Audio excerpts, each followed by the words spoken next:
हमारे चैनल को सब्सक्राइब करें और वीडियो सबसे पहले अपने मोबाइल पर पाने के लिए बेल आइकन को दबाएं।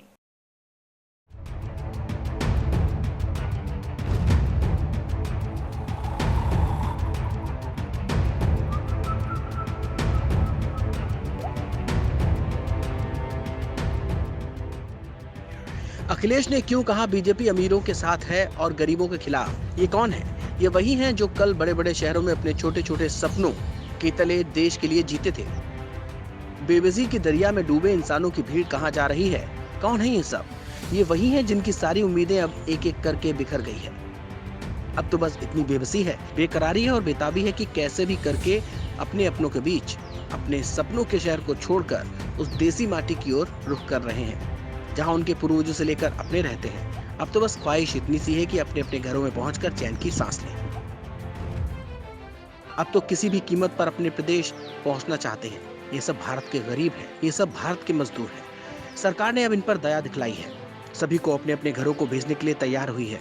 अलग अलग राज्यों के लिए स्पेशल ट्रेनें चलाई गई हैं, जिन पर चढ़कर मजदूर अपनी जमीन पर दस्तक दे रहे हैं। लेकिन घर तक पहुंचाने के लिए जनता के दर्द को दूर करने के दावे करने वाली इस सरकार पर एक बड़ा आरोप लगा है।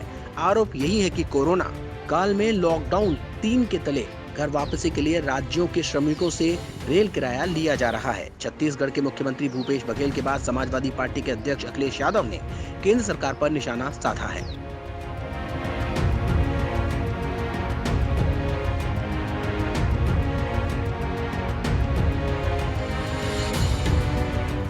अखिलेश ने ट्वीट करके कहा कि ट्रेन से वापस घर ले जा रहे गरीब बेबस मजदूरों से भाजपा सरकार द्वारा पैसे लिए जाने की खबर बेहद शर्मनाक है।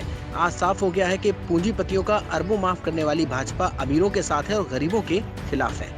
अखिलेश यही नहीं रुके, उन्होंने अपने दूसरे ट्वीट पे कहा कि अब तो भाजपा के आहत समर्थक भी यह सोच रहे हैं कि अगर समाज के सबसे गरीब तबके के साथ घर भेजने के लिए सरकार को पैसे लेने थे तो तरह तरह के फंड में जो अरबों रुपए तमाम दबाव व भावनात्मक अपील करके डलवाया गया, उसका क्या होगा? अब तो यूपी में आरोग्य सेतु ऐप से भी 100 रुपया वसूलने की खबर है।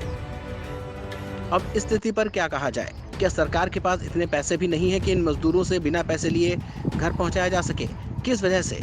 अगर रुपए लिए गए तो क्यों लिए गए? वैसे कोरोना वॉरियर्स पर फूल बरसाने के ऊपर अखिलेश ने केंद्र की मोदी और योगी सरकार पर निशाना साधा है और सवाल उठाए हैं।